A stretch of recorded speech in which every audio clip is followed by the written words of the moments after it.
Y ahora tengo, bueno, el agrado de presentar a otra persona. Es una invitada especial que no está acá en el salón, sino se va a conectar en forma remota desde Nueva York y va a enseñarnos sobre ciencia climática.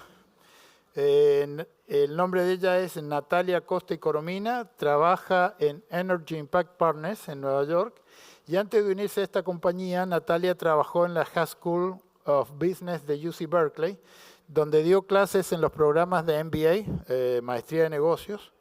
Natalia recibió su maestría trabajando en cambio climático en UC Berkeley y tiene título de licenciatura en Humanidades y Negocios de la Universidad de Barcelona. Bueno, bienvenida Natalia y por favor la recibimos con un gran aplauso. Muchas gracias. Bueno, a ver si, Enrique, ¿están viendo mi pantalla bien? Todo bien. Perfecto, muy bien. Pues bueno, primero de todo, mucho gusto. Es un gustazo, es un placer estar aquí con ustedes hoy y me hace muy feliz volver porque no es la primera vez que estoy dando una clase, una sesión a este grupo y siempre me hace muchísima ilusión. Aunque hoy tengo que decir que también con un poco de pena por no poder estar en persona, pero como se vienen las vacaciones, las fiestas y como también era como poco aviso y poder venir en avión era un poco complicado, dijimos, bueno, pues lo vamos a hacer así. Entonces, nada, les voy a compartir una breve presentación sobre cambio climático, pero primero de todo quisiera presentarme. Me llamo Natalia, yo nací en el norte de Barcelona, en el norte de España, en Barcelona, y como decía Enrique, tengo una maestría en cambio climático y estrategia empresarial por Berkeley. Trabajo en un fondo de inversión que se dedica a invertir en soluciones de mitigación y adaptación al cambio climático, pero sí yo digo siempre es como la parte más como profesional y a mí siempre me gusta ir al terreno personal para que también me conozcan un poco. Y yo creo que hay dos cosas que a mí me marcan mucho, que es que primero de todo yo fui scout durante toda mi infancia, por lo tanto siempre he tenido un arraigo muy fuerte a la tierra. Y luego la otra cosa es que el vino es un pilar central de mi familia y mi tierra, Cataluña, donde también cultivamos mucho vino. Y aquí siempre me gusta poner esta foto de yo cuando era pequeña con mi abuela y mi papá cultivando papas en el jardín de mi abuela.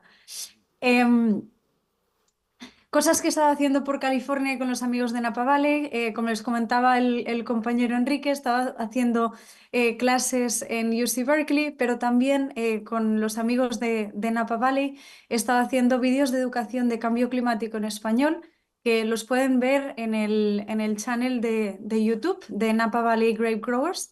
Y también he estado dando clases con los compañeros. Esta foto es aquí en Farmstead el mes de marzo de este año que me vine. A ver. Fantástico. Vale. ¿Por qué estoy aquí hoy? Y yo creo que hay como dos cosas muy importantes.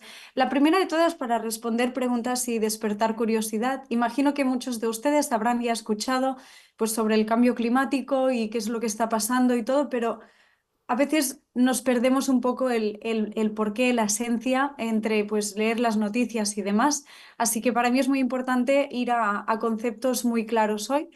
Y luego también entender que pues, el cambio climático va a afectar a todos y cada uno de los aspectos de la vida, tal como lo conocemos hoy, y por lo tanto conocer sobre el problema es el primer paso para poder actuar. Entonces, sé que esta conferencia se llama Cultivar y que llevan 3 días con el espíritu de cultivar. Así que para mí la sesión de hoy también pretende ser una sesión donde podamos cultivar semillas de conocimiento y de curiosidad. Y vamos a hacer dos cosas principalmente. Primero de todo, aprender sobre ciencia climática y segundo, aplicar algunos de los conocimientos aprendidos al cuidado del viñedo.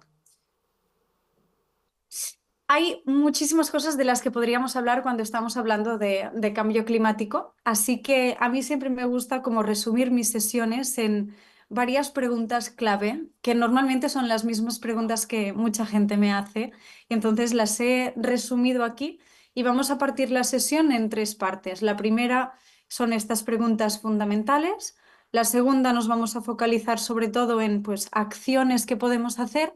Y la tercera, pues sobre todo en qué es lo que pasa con los viñedos y en la zona de Napa. Pero antes de que lleguemos a todo esto, lo primero de todo es qué es el cambio climático. Entonces, el cambio climático, sobre todo, yo creo que lo habrán visto con este tipo de imágenes, pues el hielo que se funde, los bosques que se queman, grandes huracanes, inundaciones, mucho calor, mucha sequía. Por muchas imágenes que tengamos, al final una definición es esencial. Y en este caso, el cambio climático se refiere a los cambios a largo plazo de las temperaturas y los patrones climáticos. Habrán oído también hablar que el cambio climático ya ha pasado otras veces. Y eso es cierto. Los cambios pueden ser naturales, por ejemplo, por las variaciones en el ciclo solar o pues porque a lo largo de muchos milenios de años los ciclos de la Tierra y de la órbita han ido cambiando y nuestro planeta hoy no es el mismo que era hace 2000 millones de años. Pero sí que es verdad que cuando hablamos de cambio climático hoy, nos referimos a los cambios de gran rapidez que han pasado debido principalmente a la quema de combustibles fósiles como el carbón, el petróleo y el gas. Y ahora entraremos un poco en por qué. Pero antes, una diferencia que también me gusta empezar a hacer es que el clima y el tiempo son conceptos diferentes, porque a veces nos da la sensación de que la gente dice, hay cambio climático, está haciendo mucho más calor, pero de golpe un día está nevando y está haciendo mucho frío, y entonces, ¿eso quiere decir que ya no hay cambio climático? La respuesta es un poco más compleja. Porque cuando estamos hablando de clima y de tiempo, nos referimos a dos conceptos diferentes. El clima, como les estaba comentando antes, se refiere al comportamiento habitual o predominante durante largos periodos de tiempo. Por ejemplo, como podemos ver en este gráfico, vemos que en Estados Unidos hemos pasado de un clima como un poquito más frío en los 1900 a un aumento de 1 grado a los 2020. Entonces, esto, como estamos mirando a un largo plazo, estamos hablando de clima.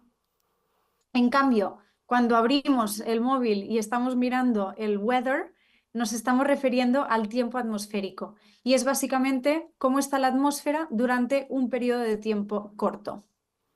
Si me pueden levantar la mano para confirmar que este concepto está bien entendido. Ok, ¿se entendió bien? Bien, perfecto.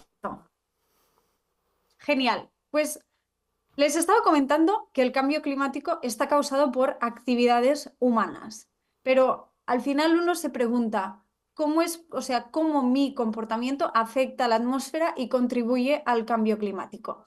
Y esta es una gran pregunta que vamos a intentar partir en diferentes trozos para poder entenderla bien. Llevamos muchos años observando la atmósfera y este señor de aquí, Charles Keeling, es un científico de Estados Unidos que decidió irse a Hawái precisamente no para ir de vacaciones, sino para estar en un sitio que estuviera aislado y que estuviera muy alto para poder observar una cosa, la concentración de dióxido de carbono en la atmósfera.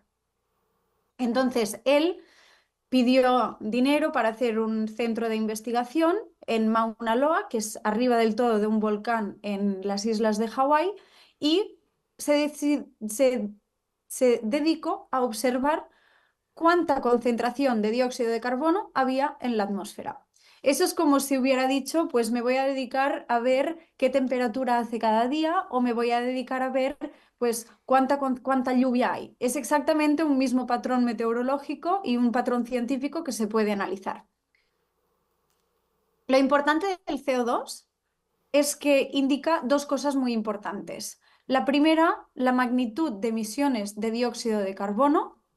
Y segundo, también es un gas muy importante de controlar porque nos dice qué correlación habrá con la temperatura. ¿Por qué? Porque el dióxido de carbono es un gas de efecto invernadero, que quiere decir que es como si cada vez que ponemos dióxido de carbono en la atmósfera le estemos poniendo una manta. ¿Y qué pasa? Cuando nosotros nos ponemos una manta o nos ponemos un jersey, atrapamos el calor. Por lo tanto, exactamente siguiendo la misma lógica, a más CO2 que hay en la atmósfera, más temperatura hay en la Tierra. ¿Hasta aquí claro el concepto? Sí, veo que mucha gente hace sí con la cabeza. Perfecto. Pues ahora vamos a ver la siguiente parte de entender cómo los humanos hemos causado el cambio climático, a diferencia de que el cambio climático que estamos viendo es un factor natural. Y vamos a hacerlo a través de las curvas de Killing, de este señor que les estaba enseñando antes, que son exactamente estas líneas que estamos viendo aquí, si las pueden ver que las estoy marcando con el ratón. Y las vamos a ver a diferente escala temporal para entender qué es exactamente lo que está pasando en cada momento. Perfecto. Pues como les comentaba, Charles Killing estudió la atmósfera y entonces aún su centro de estudios sigue en pie. ¿Y eso qué quiere decir? Que pues hoy podemos ir a esta página web y podemos mirar cuál es la concentración de dióxido de carbono en la atmósfera. Cuando miramos, si vamos una semana atrás, es decir, si miramos cómo estaba la atmósfera hasta el día de Halloween, vemos que la concentración de dióxido de carbono estaba aproximadamente a 425 y que más o menos pues toda la última semana ha estado bastante igual, que es lo que vemos aquí. Vale, ¿qué pasa si miramos durante un mes? Si miramos durante un mes, también vemos que está todo más o menos entre 4,25 y 4,20 y que sí que es verdad que hay algunas subidas y bajadas, pero en general está bastante plano. Y para poner en perspectiva, hace un mes es cuando se hizo la cosecha. Vale, vamos a mirar ahora qué pasó hasta la primavera cuando salieron los California Poppies. Cuando salieron los California Poppies, aquí ya estamos empezando a ver una cosa un poco diferente, ¿verdad? Si ven esta línea azul, nos ayuda a seguir el ratón y básicamente lo que estamos viendo es que en mayo la concentración de dióxido de carbono está un poquito más alta, luego nos baja y luego parece que va a volver a subir. ¿Alguien puede adivinar más o menos por qué esto está pasando? ¿Alguien que quiera contestar? Porque puede ser que baje en el periodo este, que es más o menos unos En verano. 5 meses. A ver, hay una persona ahí. Ahí tiene el micrófono. Buenos días. Yo pienso que es porque las plantas absorben el dióxido de carbono. Por eso, Correcto. después de Es que exactamente así. brotaron, bajó los niveles. Ok, ahí está Exacto. la respuesta, Natalia. Es exactamente esta la respuesta. Y además pasa así porque si nos fijamos en el planeta, hay mucha más superficie terrestre en el hemisferio norte, que es justo cuando está la primavera. Por lo tanto, cuando las plantas crecen, el dióxido de carbono baja. Es exactamente lo que estamos viendo aquí. Hay un poco de retraso, pero esto es lo que pasa. Se verá un poquito más claro si vamos a la siguiente diapositiva y vemos un periodo de 2 años, que para darles un poco la referencia, hace 2 años es cuando se murió la reina de Inglaterra. Y básicamente lo que estamos viendo aquí es que durante la mitad del año sube y durante la mitad del año baja, que es justo lo que nos decía el compañero de porque las plantas absorben el dióxido de carbono y luego lo sueltan cuando se caen las hojas. Hay una cosa importante a notar, y es que esta curva no sube y baja de la misma forma.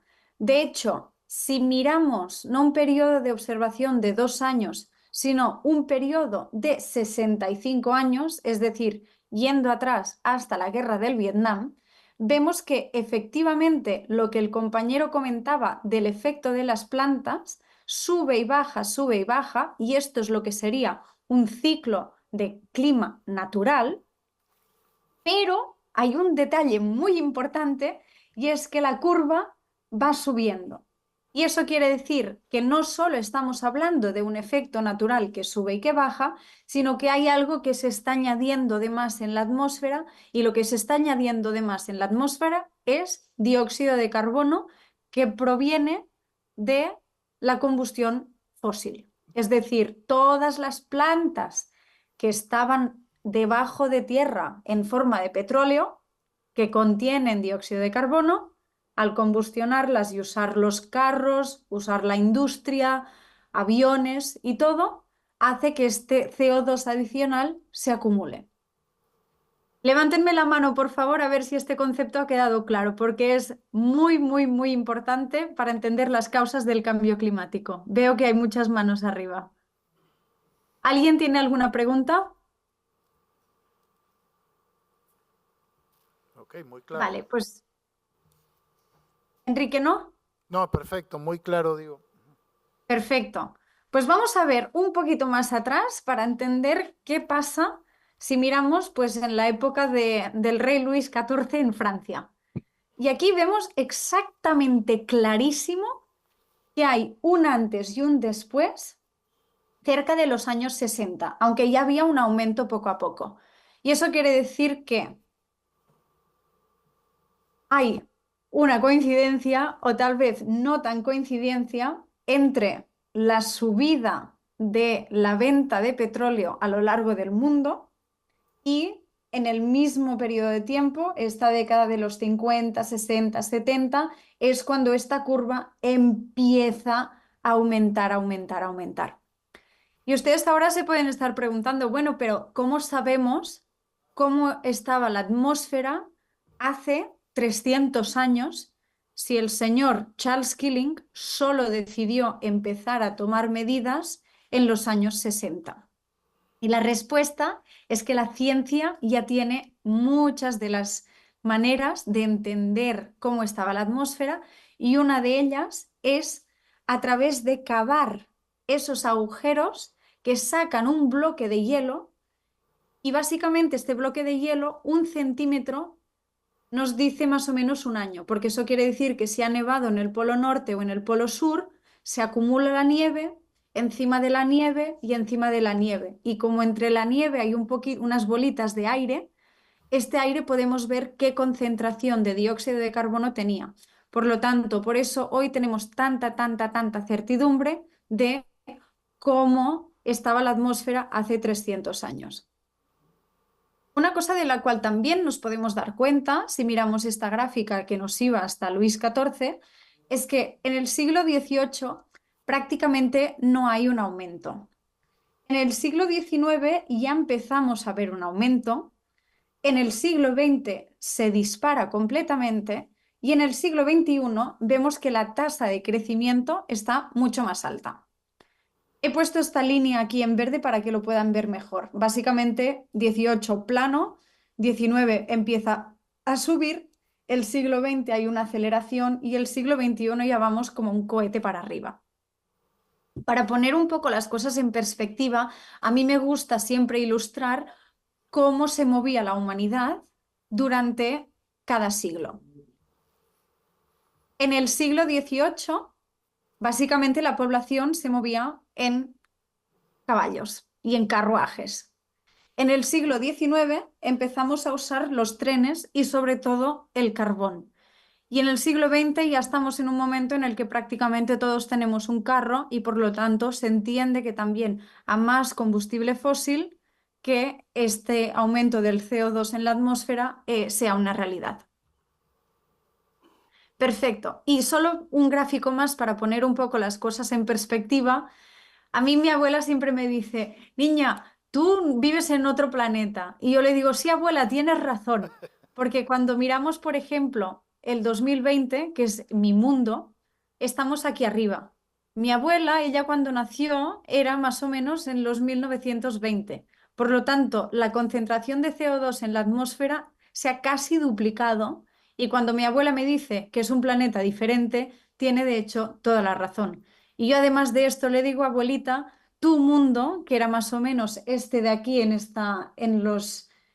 un poquito antes de los 1960, es un mundo diferente al mundo, por ejemplo, de Julio César. ¿Por qué? Porque la atmósfera era diferente. Hasta aquí, ¿hay alguna pregunta? Parece que no. Perfecto, pues Enrique, continuamos. Continuamos con otra pregunta que también me hacen mucho la gente, que es, bueno, ¿eso del cambio climático ha pasado antes? Y yo siempre digo, sí, el planeta ha pasado por varias fases de cambios climáticos a lo largo de los últimos millones de años. Pero hay dos cosas muy importantes a considerar. La primera es que en los otros momentos climáticos no había vida humana, como podemos ver aquí, cuando el planeta estaba pues aproximadamente unos 14 grados más caliente o cuando estaba unos 10 grados más caliente, habían dinosaurios, no había personas. O por ejemplo, cuando estaba pues 4 grados más caliente, los humanos no eran aún humanos, estábamos en un proceso evolutivo.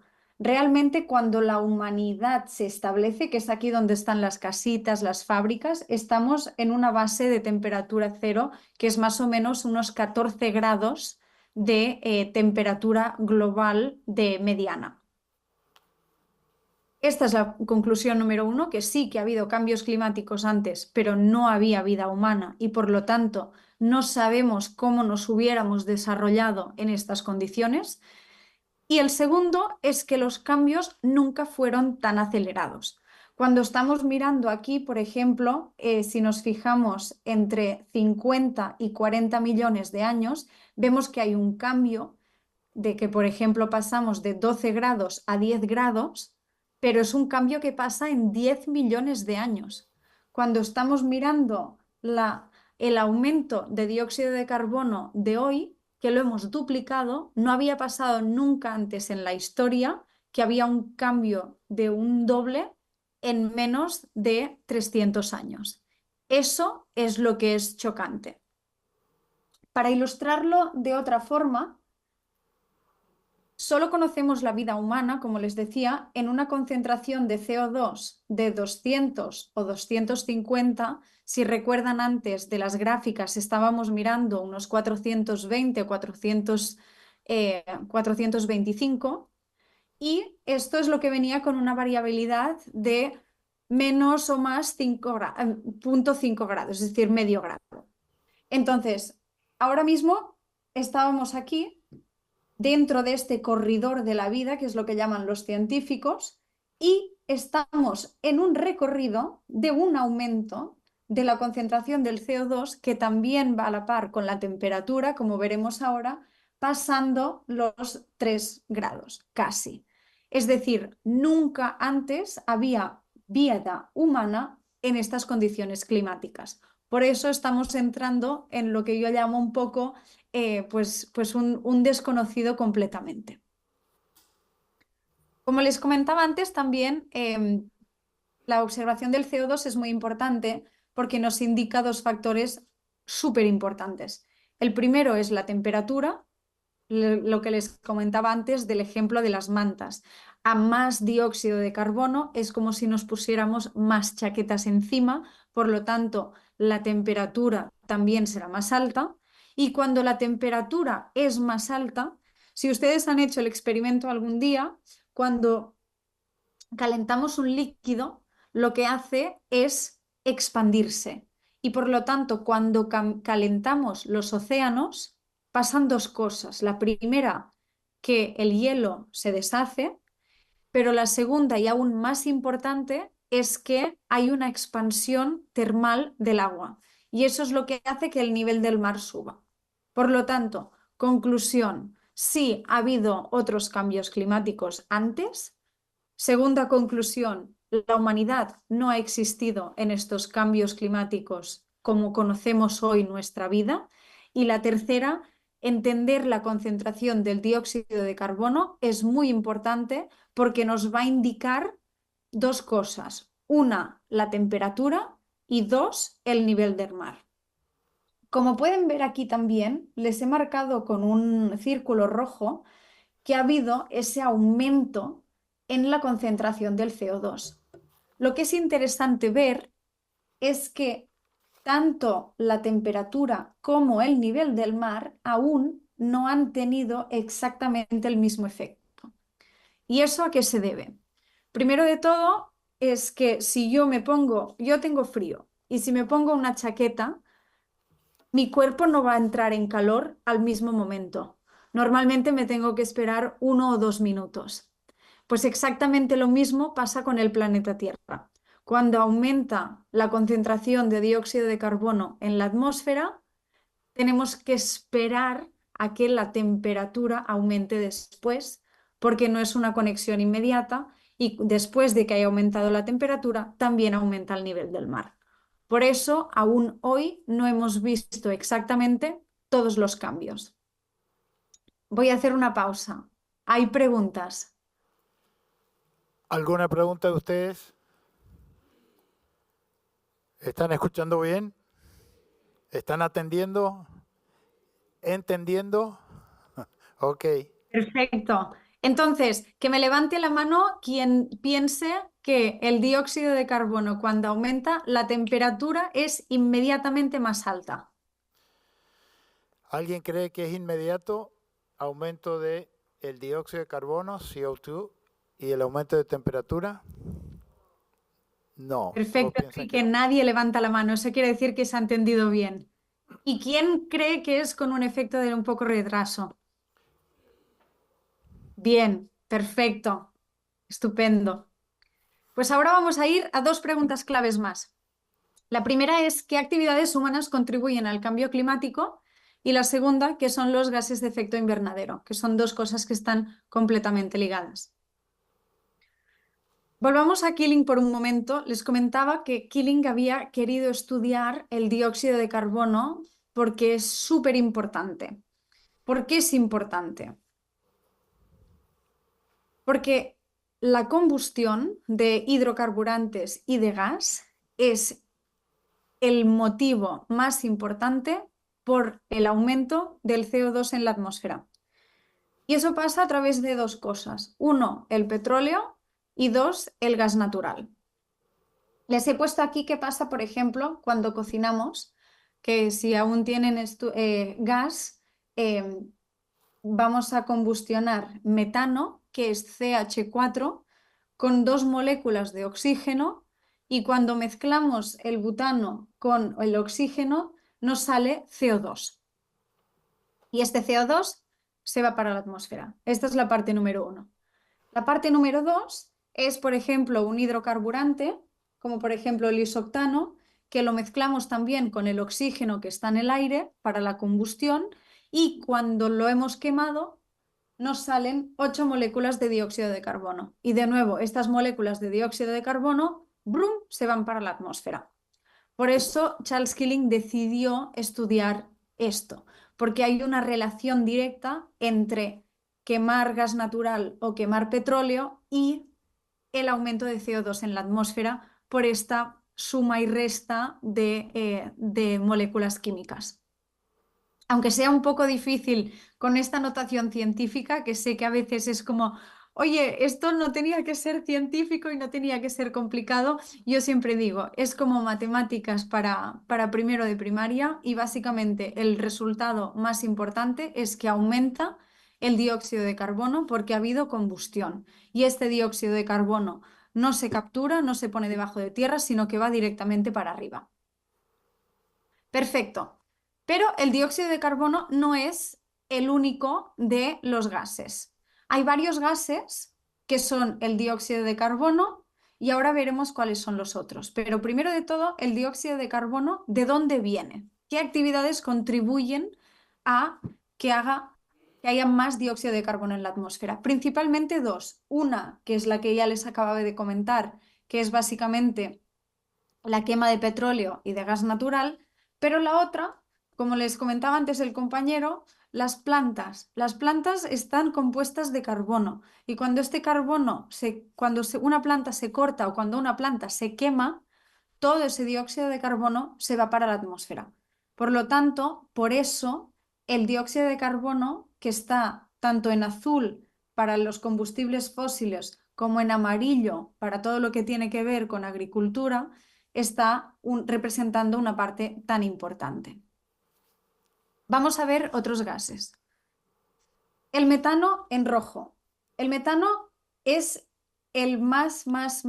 uno de los más potentes y viene principalmente de dos actividades. Una, las vacas y todo lo que tiene que ver con animales que hacen fermentación entérica, es decir, todos los animales que tienen pues, más de un estómago y que son rumiantes, ellos sacan metano por la boca después de hacer su digestión. Y la otra es los escapes directos de metano, que si vamos a la imagen de antes, cuando estamos combustiendo esto, si se nos escapa el gas directamente, cuando hay una fuga de gas, lo que estamos diciendo es que hay una fuga de metano, porque este gas no se ha combustionado. Por eso también el metano es tan importante y entra dentro de combustibles fósiles. Luego tenemos el óxido nitroso, que es este de aquí en azul oscuro.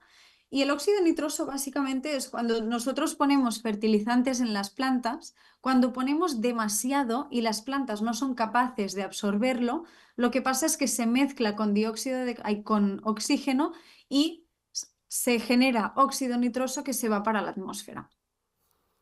Y este de nuevo es el de azul marino. Hay uno que es pequeño, pero que también es muy importante, que es esa línea verde de aquí, que son los gases fluorados. Y básicamente los gases fluorados vienen de los líquidos refrigerantes de mayoritariamente las neveras. Entonces, antes les he hecho referencia a unas mantas y del dióxido de carbono. A mí me gusta explicar los gases de efecto invernadero más o menos de esta forma. Pues cuando pensamos en el dióxido de carbono, se dice que tiene un potencial de 1.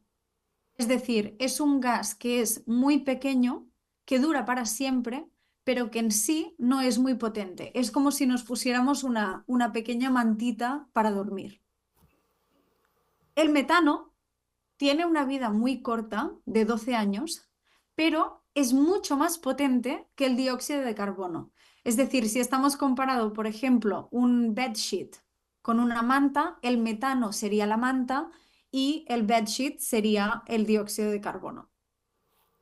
Después tenemos el óxido nitroso, que era el que venía de los fertilizantes.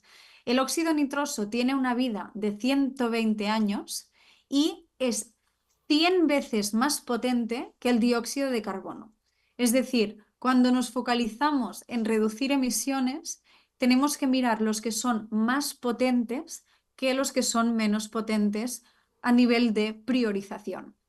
¿Por qué? Porque si yo tengo frío y me pongo mantas, pero luego tengo calor, me va a salir más a cuenta sacarme las mantas más pesadas antes de sacar las capas finitas de las que les voy a tener que sacar muchas, pero no va a tener exactamente el mismo efecto.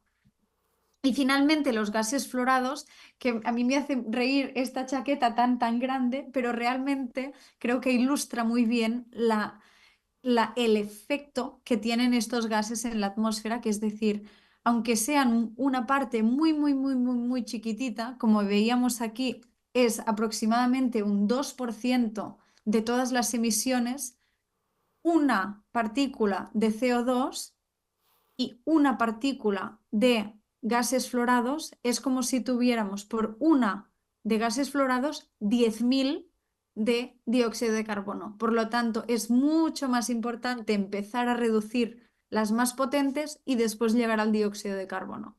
O al menos esto es lo que empieza a decir la ciencia, mientras tenemos que desarrollar estrategias de reducción en toda la economía. Perfecto. ¿Hay preguntas? ¿Alguna pregunta? ¿Se ha entendido bien? ¿Se entiende? Y si no, Enrique, ahora lo veremos, porque venga, hay un pequeño quiz para despertarles a todos. ¿El clima y el tiempo son lo mismo? Levanten la mano si creen que sí. Ok, la respuesta es no. Y la respuesta es no. Perfecto. Muy bien que nadie levantó la mano. Perfecto. ¿Cuál es el gas de efecto invernadero que tiene más presencia? Es decir, ¿cuál es el que en la gráfica que acabábamos de mostrar, el que había más? Levanten la mano si creen que es el dióxido de carbono, el CO2. A ver, hay 4 o 5 manos levantadas. Perfecto. Levanten la mano si creen que es el óxido nitroso. El que está ahí como N2O. ¿Quiénes piensan que ese es el más abundante? Nadie. Nadie. ¿El metano? ¿El CH4? CH4, nadie levanta la mano. Nadie levanta la mano. ¿Y los gases fluorados, los de la refrigeración? Hay unas 8 manos levantadas. Está preguntando abundancia. ¿Cuál es el que se encuentra más presente en Más el aire, abundante. en la atmósfera? Entonces, ¿por qué no levantaron la mano cuando preguntó al principio? Es la timidez. Vamos a darles otra oportunidad. ¿Quién piensa que el más abundante es el CO2? Levanten la mano. Ahora sí, muchas Ay, manos vale, levantadas. muy bien. Pues sí, efectivamente, el que tiene más presencia es el dióxido de carbono, que es este que estaba en azul y en amarillo. Perfecto. Recuerden, después viene el metano, después el óxido nitroso y después los gases fluorados. Aunque sí que es verdad que el más importante es los que son más potentes. Perfecto. Hay correlación entre el nivel de CO2 y, levanten la mano si creen que es solo el nivel del mar, que se correlaciona con el nivel de CO2. Ok, se entendió la pregunta. Si hay alguna asociación o relación entre la cantidad de dióxido de carbono, CO2, y el nivel del mar. Vale. Perdón, la pregunta era si la relación era directa. Sí. Sí, si la relación era directa. A ver, ¿quiénes levantan la mano? Unas 4, 7 manos levantadas. Perfecto. ¿Quién cree que solo hay relación con la temperatura? No el nivel del mar, solo la temperatura. ¿Quiénes creen que únicamente con la temperatura y no con el nivel del mar? 2 manos levantadas. Perfecto. ¿Y quién cree que es con ambos? Que el nivel de CO2 nos va a informar la temperatura y el nivel del mar. Que impacta a los dos, temperatura y nivel del mar. Ok, hay unas decenas de ¿Tenemos manos más? levantadas. Vale, perfecto. ¿Y quién cree que ninguna, que el CO2 es independiente? ¿Quién cree que no hay impacto alguno? Nadie. Perfecto. Bueno, pues la respuesta correcta es ambas. Si se acuerdan, hay correlación entre el dióxido de carbono y la temperatura y después el nivel del mar, pero primero de todo la temperatura y que se tarda un poquito más en notar, igual que tardamos en calentarnos cuando nos ponemos una chaqueta. Fenomenal. El gas de efecto invernadero metano viene de, y múltiples opciones son válidas. ¿Quién cree que el metano viene de las vacas y los rumiantes, los animales que tienen 4 estómagos? Levanten la mano. Ok, muchas manos levantadas, diré una, sí, la Perfecto. mitad o más. ¿Quién cree que el metano viene de usar fertilizantes? No hay manos Hay levantadas. manos. Perfecto. ¿Quién cree que viene de la deforestación? No hay manos No hay levantadas. manos. Perfecto. ¿De refrigeración? Tampoco. No hay manos levantadas. ¿Y pérdidas de gas natural? ¿Escapes de gas natural? Que se escape. Una mano, 2 manos, 3 manos, 4, 5, 6, 8. Perfecto, pues sí, muy bien. Es tanto de vacas y rumiantes, animales con 4 estómagos, pero también de pérdidas de gas natural. Si se acuerdan, todo el gas que no se combustiona va directamente a la atmósfera en forma de metano. Por eso también viene de esta acción. Una aclaración, Última. el gas natural es gas metano, o sea que si no se quema sigue siendo metano y eso es lo que se refiere ella con un escape directo de metano. ¿Ah? Exacto. Gracias, Enrique. Perfecto. Y esta ya, la última pregunta antes de que saltemos al siguiente módulo. ¿En qué siglo la concentración de dióxido de carbono subió hasta 420 partes por millón? ¿Quién cree que es el siglo XVIII donde el rey Luis XIV? ¿Quién piensa que fue en los 1700? ¿Alguien? No, muy bien. En los 1800. Siglo XIX, 1800. ¿Alguien? No. Siglo XX, con la guerra del Vietnam. Siglo XX, 4, 5, 10, 11. Y siglo XXI, que es cuando subió. En este siglo fue cuando llegamos a las 420 partes por millón. Por eso estamos tan preocupados.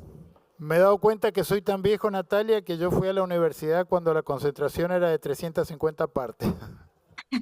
Pues Enrique, en aquel momento aún estábamos en lo que llamamos el corredor de la vida de una forma segura.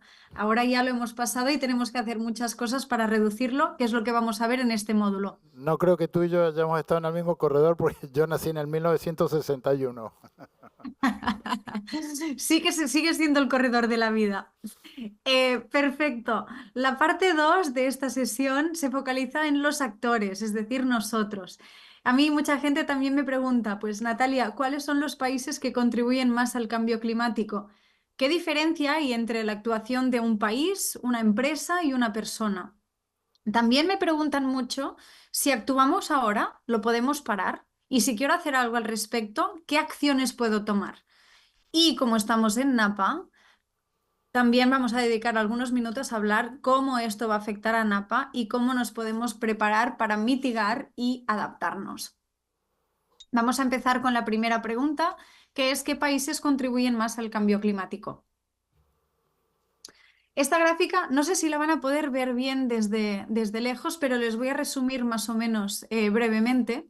Y es que los Estados Unidos han sido históricamente el mayor emisor del mundo de emisiones de CO2, hasta el punto de ser responsables de un cuarto del total histórico mundial. Es decir, si miramos el mundo y miramos todos los grandes contribuidores, si solo hubiera 4 personas, Estados Unidos hubiera sido responsable por todas las emisiones de una. En segundo lugar está China, cuyas emisiones empezaron a crecer muy recientemente, en los 2000, gracias a la expansión del comercio y de la actividad económica mundial.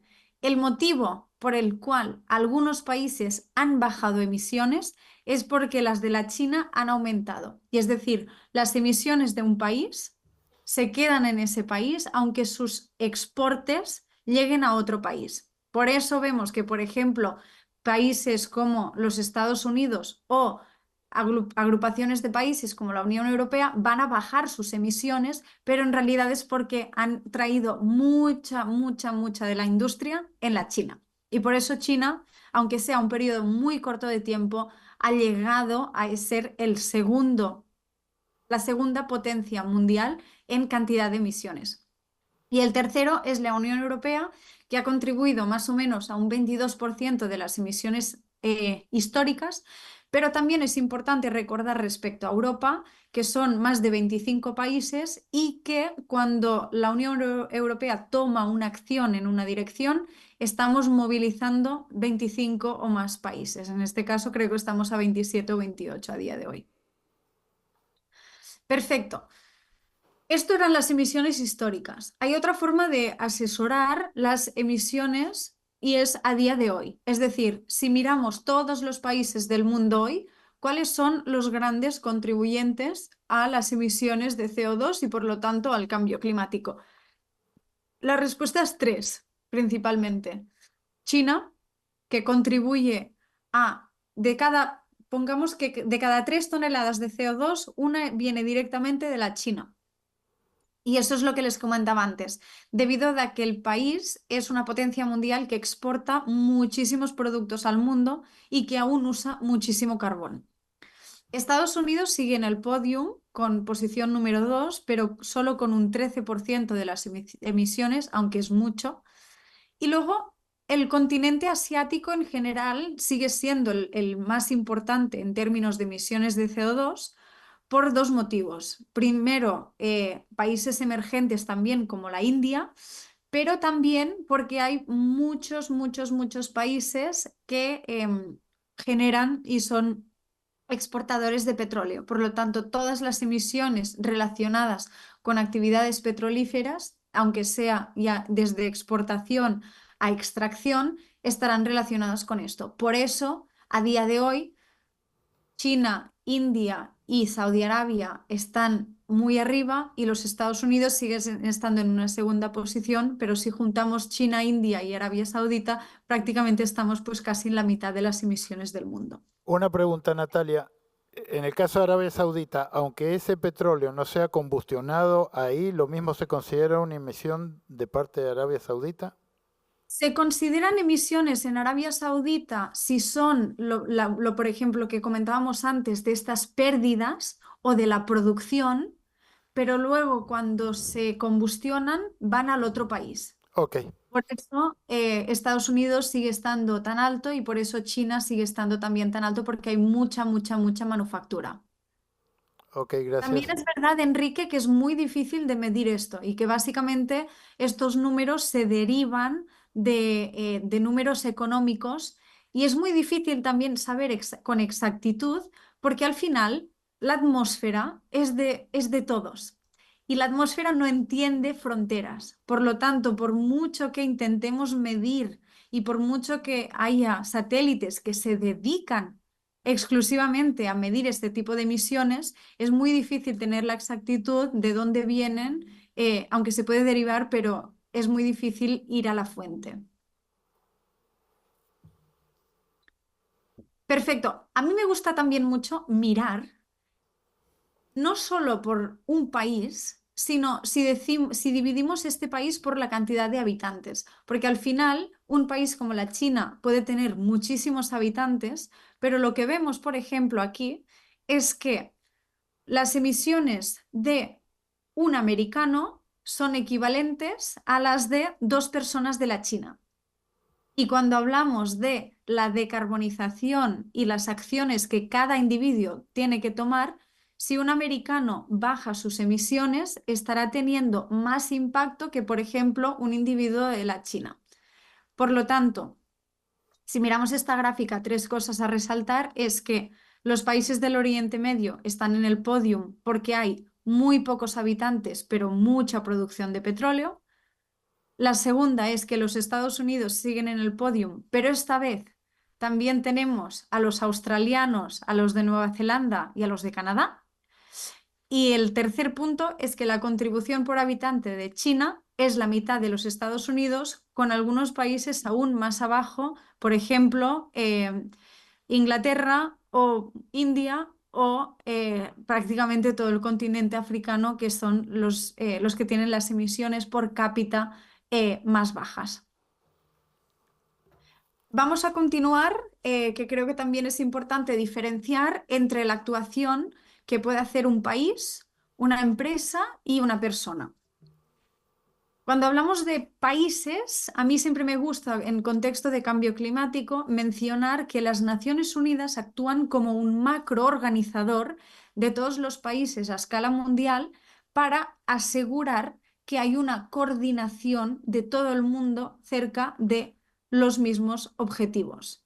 Y el motivo por el cual esto es tan importante y por el cual esto está pasando es porque, como les estaba comentando, solo hay una atmósfera y esta atmósfera no entiende de fronteras. Es decir, si los Estados Unidos deciden reducir las emisiones, pero la India decide aumentarlas, el efecto neto en la atmósfera no será tanto que si los dos países deciden ponerse de acuerdo y bajar las emisiones, porque al final la atmósfera es solo una. Estupendo. Entendido esto, hay 3 actores muy importantes que, como les comentaba, sus acciones están relacionadas y también sus intereses. ¿Cuál es el interés y el deber de un gobierno? Un gobierno debe proteger a la ciudadanía, pero también es muy importante que en las democracias los resultados de las elecciones importan y por lo tanto muchas veces hay un conflicto entre la protección de los ciudadanos y ser popular para que te vuelvan a elegir. Esto por lo que respecta a los gobiernos. Por lo que respecta a las empresas tienen el deber de satisfacer las necesidades del consumidor, pero también tienen una responsabilidad muy grande de hacerlo sin dañar. No porque sea solo justo para ellos que no dañar les va a hacer bien, sino porque no dañar el planeta también quiere decir que las empresas van a poder tener más recursos durante muchos más años. Por ejemplo, si una empresa destruye el subsuelo o destruye un bosque donde había pues, biodiversidad, polinizadores y agua, esta misma empresa se habrá podido beneficiar a corto plazo, pero a largo plazo estos ecosistemas no le podrán brindar tanta posibilidad. Y finalmente los individuos, que debemos satisfacer nuestras necesidades y deseos, y a veces podemos elegir, pero otras veces tenemos que seguir el ritmo y la oferta que nos brindan tanto empresas y gobiernos. Entonces, dicho esto, ¿qué podemos hacer si los intereses de estas tres partes no están en línea y los gobiernos van a izquierda, las empresas van a derecha y los individuos van para abajo? ¿Cómo lo podemos poner en línea? Básicamente yo lo resumo de la forma siguiente. Los gobiernos, para proteger a los ciudadanos, deben alinearse con objetivos de reducción. Es decir, todos los países del mundo tienen que reducir sus emisiones. Es importante entender que en los acuerdos mundiales se ha entendido y se ha aprobado que haya unos países que tengan menos responsabilidad de reducir porque aún tienen que desarrollarse económicamente. Si volvemos, por ejemplo, al ejemplo de las emisiones por cápita, un país que tenga muy bajas emisiones también estará relacionado con una peor calidad de vida, peor salud, menos infraestructura que un país más rico. Entonces siempre se busca un punto medio de que no todo el mundo tiene que reducir de la misma forma. La responsabilidad de las empresas y cómo se pone en línea. Pues primero de todo, satisfacer al consumidor, pero actuar con responsabilidad les dará una buena reputación y, como les comentaba antes, también un buen medio ambiente del cual poder aprovecharse y del cual dependen para muchos más años. Y los individuos, evidentemente, tenemos que satisfacer nuestras necesidades y deseos, pero hay dos momentos en los que podemos elegir. Uno es cuando tomamos decisiones individuales y dos, cuando hay elecciones. Perfecto. Es un poco abstracto lo que acababa de comentar y pensé que les traería un ejemplo en un momento en el que el mundo decidió ponerse de acuerdo. Y quizás les sonará la capa de ozono. La capa de ozono es una capa que nos protege de los rayos ultravioleta del Sol. Y hubo un momento en la historia de la humanidad, no hace tantos años, que básicamente lo que se decidió hacer es estudiar, pues un poco como Killing estudió el CO2, decidieron estudiar qué pasaba con el ozono. Porque claro, sin ozono las plantas están afectadas y los humanos estamos también afectados. Y se dieron cuenta de que el motivo por el cual la capa de ozono, aquí como pueden ver, en 1979 estaba tan pequeña, es porque habíamos puesto muchísimos aerosoles en la atmósfera. Entonces, se alineó el mundo y dijeron, bueno, aquí tenemos que hacer algo. Los gobiernos, al darse cuenta de que la capa de ozono se estaba cerrando y que íbamos a sufrir, dijeron, vamos a pasar una regulación mundial. Esta regulación fueron los acuerdos de Montreal. Las empresas evidentemente debían de seguir satisfaciendo al consumidor, pero no podían usar exactamente los mismos productos, así que tuvieron que innovar y buscar productos que satisfacieran las mismas necesidades sin dañar al medio ambiente. Y los individuos evidentemente no podían, por ejemplo, continuar sin aire acondicionado, pero como las empresas innovaron, luego los consumidores pudieron usar productos que no dañaban la atmósfera. Y este momento en la historia es uno de los momentos más importantes en los que ha habido un alineamiento y una coordinación global para asolir un objetivo de una cosa que no se podía ver. No podíamos ver la capa de ozono desde la Tierra porque es un gas y por lo tanto, así como no podemos ver el CO2, no podíamos ver la capa de ozono y decidieron tomar acción. Lo mismo está ahora pasando con los acuerdos de París. que básicamente el mundo se puso de acuerdo y dijeron, vamos a ponernos de acuerdo y vamos a definir que el mundo, para estar en un momento estable, tiene que mantener sus emisiones a raya y mantener el mundo a un máximo de calentamiento de 1,5. Si recuerdan, el 1,5 corresponde a la última raya de color verde, porque luego ya entramos en una zona amarilla o una zona roja en la que no sabemos exactamente cómo la humanidad se podría desarrollar si el mundo está más caliente que 1,5 grados. Luego os veremos un poquito más sobre esto. Otra pregunta relacionada con esto, y ahora haremos una pequeña pausa para preguntas, pero es, si actuamos ahora, ¿lo podemos parar? Y es una pregunta que ahora la ciencia está intentando distinguir entre ser optimistas y ser realistas. Y más o menos como la ciencia lo ilustra es, sabemos que es el camino que tenemos que tomar, pero no sabemos si lo vamos a tomar suficientemente rápido. ¿Y cuál es el camino? El camino consiste de 3 pasos. El primero de todo, reducir, es decir, bajar la curva azul de las emisiones hasta 0 o casi 0. El segundo es desarrollar tecnologías de captura de dióxido de carbono, para poder volver a meterlo debajo de la capa de la Tierra.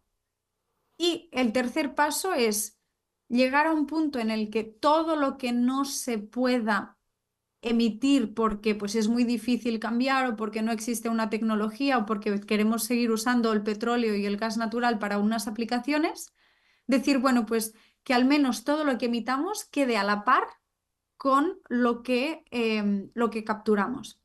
Así pues como una cuenta bancaria. Si piensan esto en términos de qué es lo que está pasando con una tarjeta de crédito, si uno quiere llegar a no tener deuda, primero de todo tiene que reducir el gasto, segundo de todo tiene que empezar a trabajar para pagar la deuda y luego si hay cosas que no se pueden reducir, pues hay que cobrar exactamente lo mismo para al menos no aumentar esa deuda. Y a mí me gusta mucho explicarlo con esto porque así como entendemos muy bien conceptos como cómo no nos endeudamos, vemos muy diferente, pero también muy igual, que lo que estamos haciendo con el planeta es aumentar una deuda muy importante que en algún momento tendremos que volver a pagar. Enrique, voy a hacer una pausa. ¿Hay alguna pregunta? ¿Alguien tiene alguna pregunta? Yo tengo una pregunta. Dime, Enrique. No, sobre el concepto de la atmósfera es una sola y todos tenemos la misma atmósfera. Esta es la pregunta más tonta que se va a hacer en esta sesión, así que después, por favor, no sientan vergüenza en preguntar. ¿La atmósfera se mueve con la Tierra, con el giro de la Tierra? ¿El aire que respiro yo a la noche, el aire que respiraron los chinos a la mañana? Es exactamente el mismo. Es exactamente el mismo, Enrique, porque la atmósfera, básicamente lo que pasa es que el dióxido de carbono no se va para el espacio por la atracción de la gravedad de la Tierra, y como el gas es un gas que es relativamente pesado, se queda dentro de la atmósfera. Y lo que pasa es que cuando el dióxido de carbono sube, el dióxido de carbono no se va nunca. El único que desaparece al cabo de unos 20 años es el metano. El resto, el óxido nitroso dura unos 100 años, pero el carbono prácticamente es para siempre. Entonces es muy difícil decir que del día a la noche desaparece. Ok, gracias. ¿Hay alguna pregunta más? ¿Nadie tiene preguntas? A ver, una pregunta sí. Dime. Un segundo, Natalia, que hay que acercar el micrófono a la persona que va a preguntar. Perfecto. ¿Yo voy primero? Sí, por favor. Okay. Es sobre lo que es la parte del óxido nitroso. No sé qué es lo que tenga que ver con esto, pero he estado leyendo un poquito sobre lo que es la parte del óxido nitroso, el efecto que está causando ahora en los jóvenes, sobre todo en menores de edad, al estarlo inhalando. Entonces, ¿cuáles serían las consecuencias realmente de porque lo usan como en los vapes, ¿verdad? En las fiestas sobre todo, y muchos papás realmente no nos damos cuenta del daño que está causando. Inclusive, por ejemplo, el wiping cream que usan para endulzar el café o el chocolate, inclusive viene también un cierto porcentaje de ese óxido nitroso. ¿Me puedes hablar un poquitito respecto a las consecuencias de usarlo? Sí, me encantaría poder responder a esta pregunta, pero yo no estudié ciencias de la salud ni soy médico, así que con total humildad y con total respeto, yo voy a decir que al no ser médico no me veo capaz de contestar esta pregunta. Yo lo que sí que puedo decir es que, sobre todo, pues esto, el óxido nitroso viene de aplicar demasiado fertilizante que las plantas no pueden absorber y que por lo tanto se transforma en un gas de efecto invernadero que dura esto los 120 años en la atmósfera y que las plantas igual necesitan nitrógeno, pero que, pero que en exceso se transforma en un gas de efecto invernadero, pero lamentablemente en los efectos que esto tiene en la salud directa de las personas no estoy equipada para poder responder, lo siento mucho. Hay otra pregunta también. La pregunta es si usar cultivos de cobertura en los files puede ayudar en reducir los gases o otros tipos de polución. Sí, y si por favor esperamos, porque esta pregunta ya me la hicieron otra vez, tengo una explicación de esto en los próximos 5 minutos, así que llegamos a esto y yo le contesto con una diapositiva, que la tengo ya aquí preparada. Y yo quisiera hacer otra pregunta que es relevante a todos los que estamos acá. Muchos viñedos o muchos agricultores somos orgánicos. ¿El hecho de que el aporte de nitrógeno sea en forma orgánica o convencional hace alguna diferencia en cuanto a las emisiones de óxido nitroso? Enrique, lo tendré que mirar, pero se lo voy a contestar haciendo más investigación, porque no sé, no quiero contestarle mal. Pero sí, en teoría tiene que haber un tipo de diferencia, sobre todo por los métodos de producción y sobre todo también por el impacto que tiene sobre la salud de la tierra.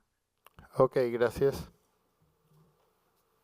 Fantástico, pues continuamos. Hay mucha gente que dice, bueno, pues es que tenemos que llegar a 1.5 y recientemente, por no decir esta última semana, se empezaron a publicar algunos artículos ya de que dijeron que se ha pasado el límite de 1.5 y que ya tenemos que empezar a mirar otro tipo de escenarios.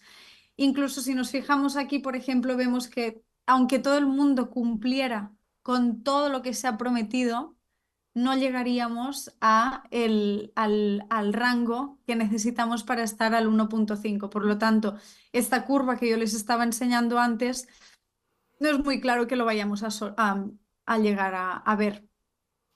Les voy a mandar después las slides, pero básicamente para decirles que hay una gran diferencia entre un mundo en 1,5 grados y en 2 grados. Y esto se ve, por ejemplo, por la cantidad de personas que se van a ver afectadas por la subida del nivel del mar, o por efectos de calor, o por pérdidas de especies, o también por todo lo que tiene que ver con los corales del mar, que al final lo que afectan es directamente la cantidad de producción de pescado, de pez, que habrá, porque al final es la base de la alimentación de la mitad del mundo prácticamente. Pero para no largarme más, vamos a hablar de cómo esto va a afectar a Napa y cómo nos podemos preparar para mitigar y para adaptarnos. Hay muchos estudios y dicen básicamente que las temperaturas en Napa han aumentado. Lo que es importante es que no solo son las temperaturas máximas las que han aumentado, sino que también las temperaturas mínimas. Es decir, que no solo ha habido más calor en los máximos, sino que también ha habido más calor en los mínimos. Otra cosa que observamos en California es que las olas de calor están aumentando. y están aumentando de 3 formas. La primera es que hay más por año. La segunda, que son más largas y que duran más días. Y la tercera, que son mucho más intensas, es decir, en vez de estar en un aumento de unos 2 grados, están ya casi más cerca de un aumento de 4 grados respecto a la base. Otra cosa que estamos viendo también en California es que hay mucha más variabilidad. Es decir, los extremos son mucho más extremos, tanto en sequías como en periodos húmedos. Y las uvas, pues como las personas, transpiran y sudan. Y cuando pasa esto, porque hace más calor, lo que pasa es que las propiedades que hacen que el vino sea tan rico se pierdan. Y hay cosas que se pierden. Primero es la acidez.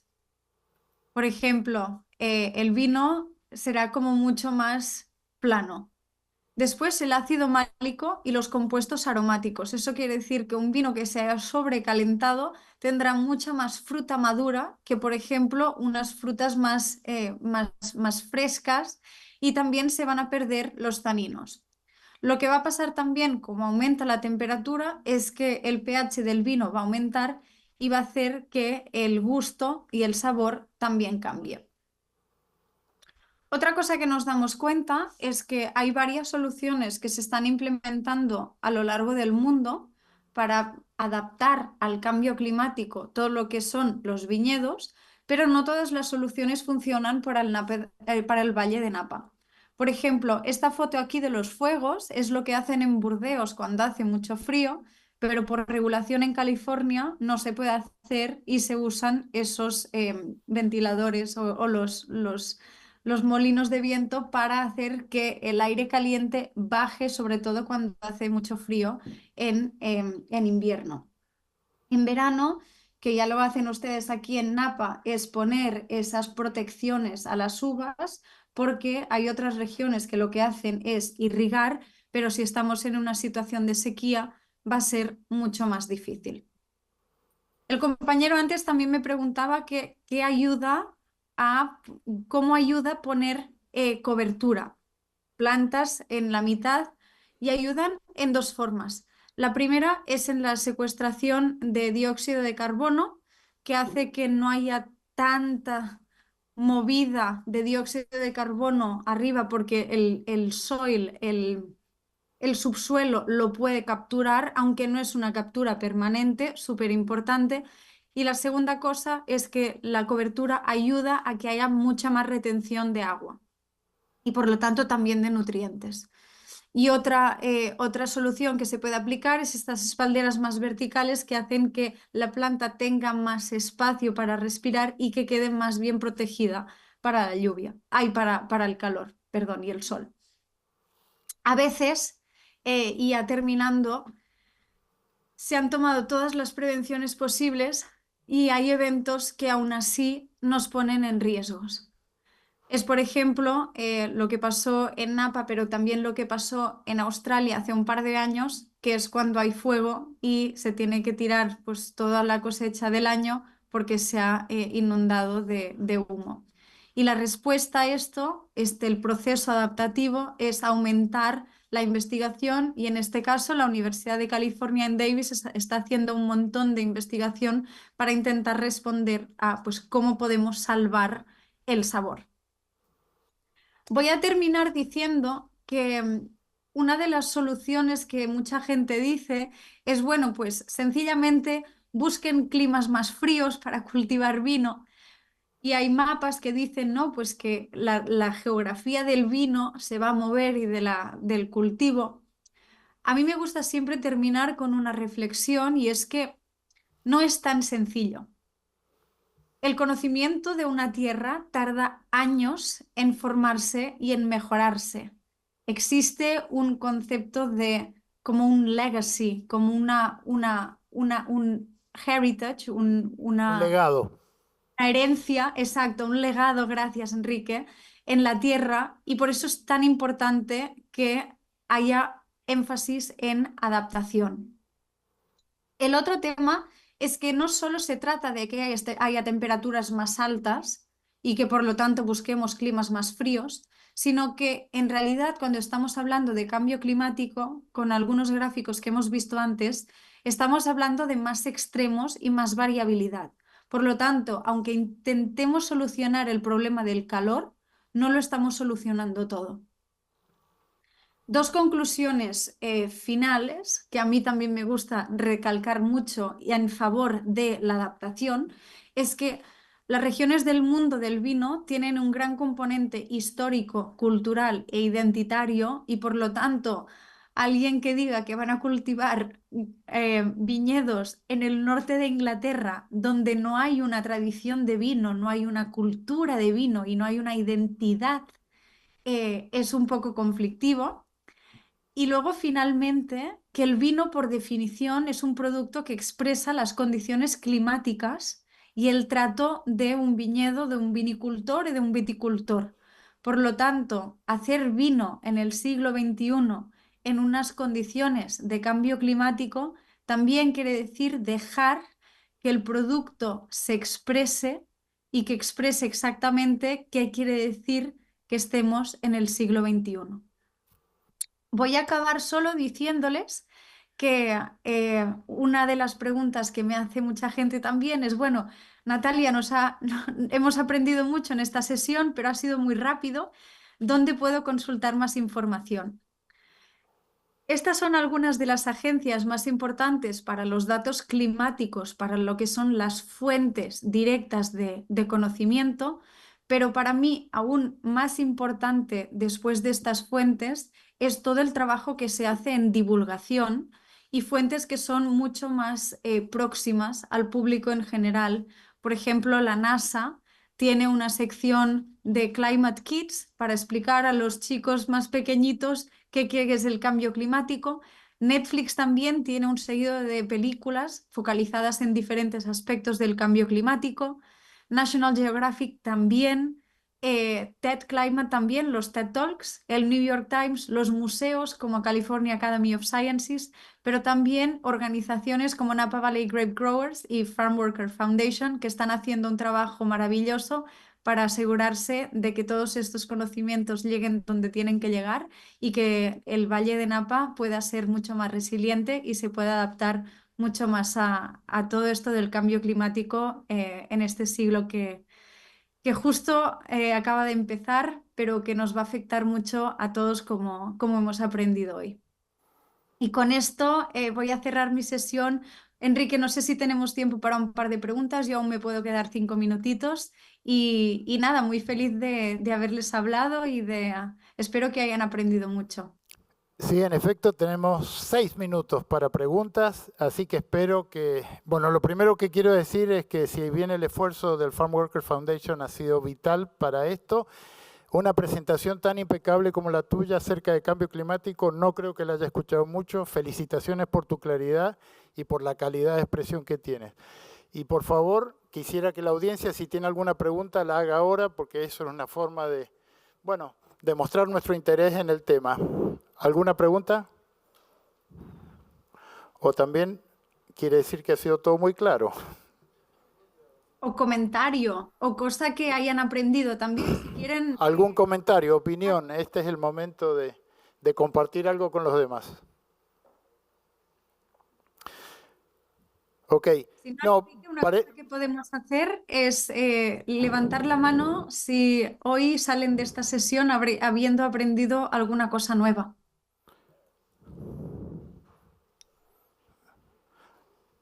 ¿Alguien quiere dar un ejemplo de qué es lo que más impactó de la charla? A ver, acá hay un segundito que te lleven el micrófono, por favor.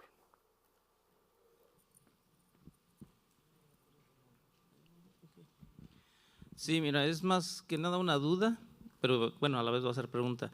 Yo recuerdo que en el año 1987 yo vivía en México, en la Ciudad de México. Dijiste algo acerca de los aerosoles. ¿El aerosol en forma de desodorante para el cuerpo entra en ese tipo de aerosol, el desodorante? Eran principalmente los que se regularon con los acuerdos de Montreal, eran principalmente los que iban en hidrocarburantes y refrigeración, como los más importantes que se tuvieron que regular por la capa de ozono.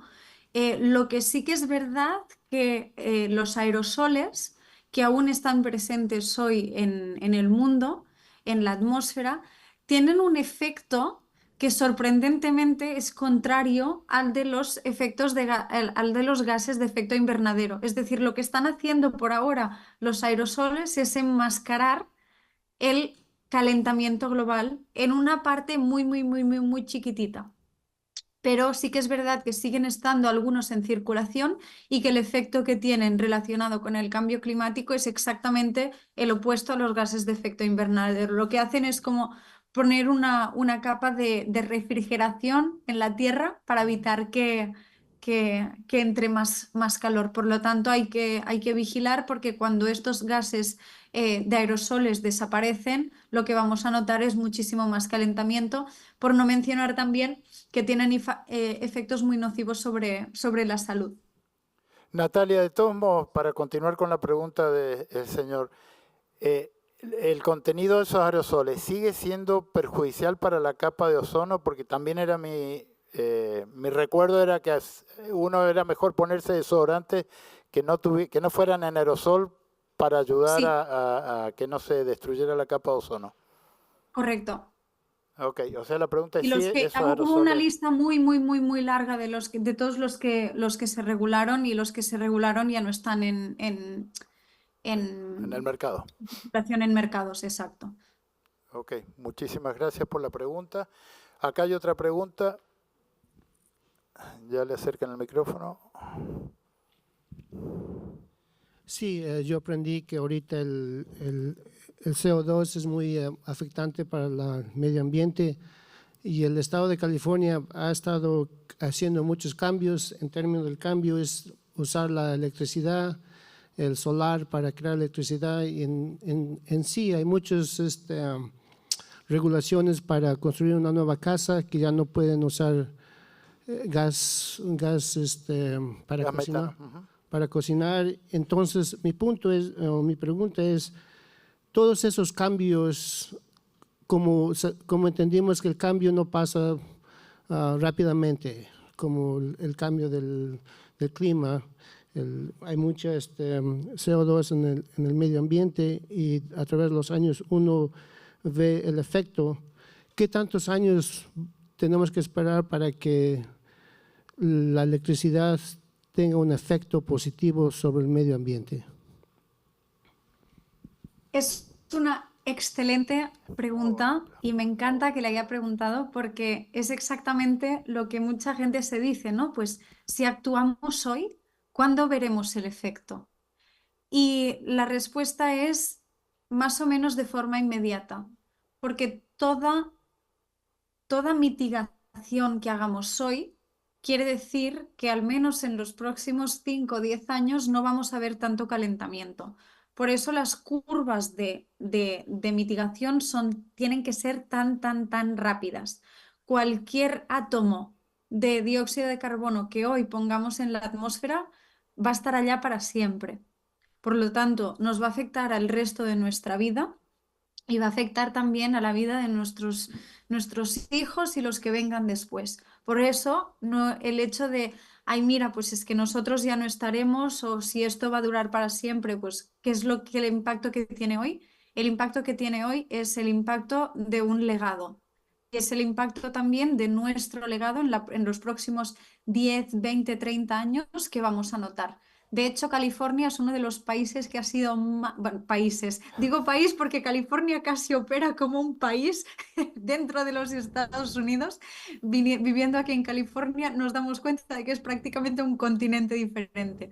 Pero para responder bien la pregunta, sí, hay un efecto más o menos inmediato, aunque es verdad que hay ese efecto de que la temperatura se va a notar, pero cualquier reducción que podamos hacer hoy va a ser una reducción que se va a notar más o menos de forma inmediata, y si no la notamos nosotros de forma inmediata, la van a notar pues en los próximos 10, 20, 30 años, que sigue siendo dentro de de nuestra vida. Ok, Natalia, muchas gracias. Yo antes de cerrar quisiera primero preguntarle el nombre al señor que hizo la última pregunta. César, y realmente agradecerle también la pregunta porque realmente dio la oportunidad de dar una de las partes de la respuesta fue, no es que nos vamos a dar cuenta porque las cosas mejoran, sino por una cosa mucho más sutil, es que no van a seguir empeorando. Y eso me parece que es un concepto difícil de tener, de absorber, y sobre todo por lo que dijo Natalia, ¿para cuánta gente hoy le dice, yo total voy a estar muerto cuando el mundo se esté incendiando? Y es verdad eso, lo que estamos haciendo nosotros es evitar que en el futuro las cosas sean peores. Y es difícil de entender. Natalia, muchísimas gracias, nunca una charla tan clara como la tuya, y bueno, un fuerte aplauso para Natalia, por favor. Enrique, a todos, muchísimas gracias, ha sido un absoluto placer. Y les estoy muy, muy, muy, muy, muy, muy agradecida. Espero que nos podamos ver en California pronto. Aquí te esperamos. Muchas gracias. Muchas gracias.